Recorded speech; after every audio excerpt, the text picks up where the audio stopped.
My name is Cynthia Dorrington, and I'm the site manager with the Black Loyalist Heritage Society. So let me explain a little bit of how the Black Loyalists came to be. It started with the slave trade, of course, and the transatlantic slave trade brought over 12.5 million people. Those are the ones that survived the slave trade. They came through into Latin America as well as into the Caribbean. 95% of that population went there, and 5% came to North America. During that time frame, they were enslaved, especially in the southern states.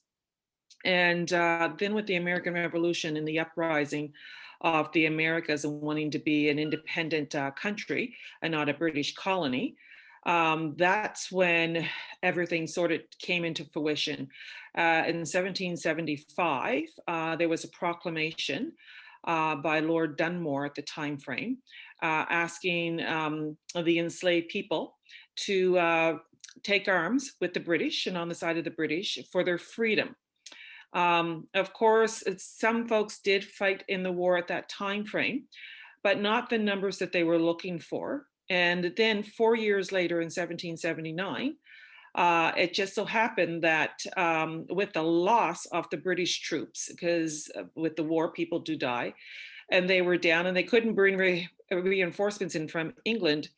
Then there was another proclamation that was issued at that time frame. It was Phillipsburg Proclamation.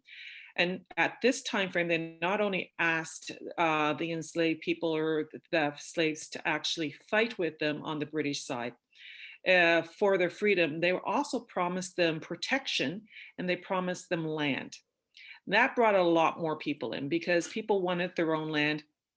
And of course, they did want the protection because understand, being an enslaved person, you did have a lot of violence posed against you and a run of time frame. So they fought with the British. And believe it or not, the British, I think, thought they were going to win the war. But guess what? The American Revolution was not won by the British. It was won by the Americans.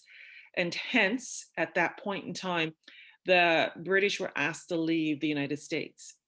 The British left the United States, and at that time frame, that's when the term Black loyalists came into being, as well as white loyalists, because they were loyal to the crown. And so in 1773, the Black loyalists, as well as white loyalists, got on board ships and they left the United States. Now, those ships, there's a group of them that came into Canada. There was a group that went down the Caribbean as well. A few went into Britain, but they took the Black loyalists as well as the white loyalists leaving the United States and they took them to British colonies. But understand, even coming into Canada, the largest group of Black loyalists arrived here in Nova Scotia, and in particular, Port Roseway, which was in Shelburne County. It's now called Shelburne.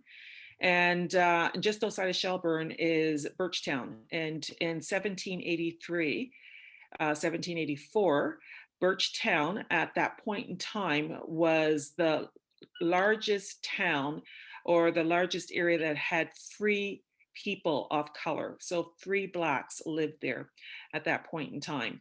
And in North America, that was the only area that had the largest number and quantity.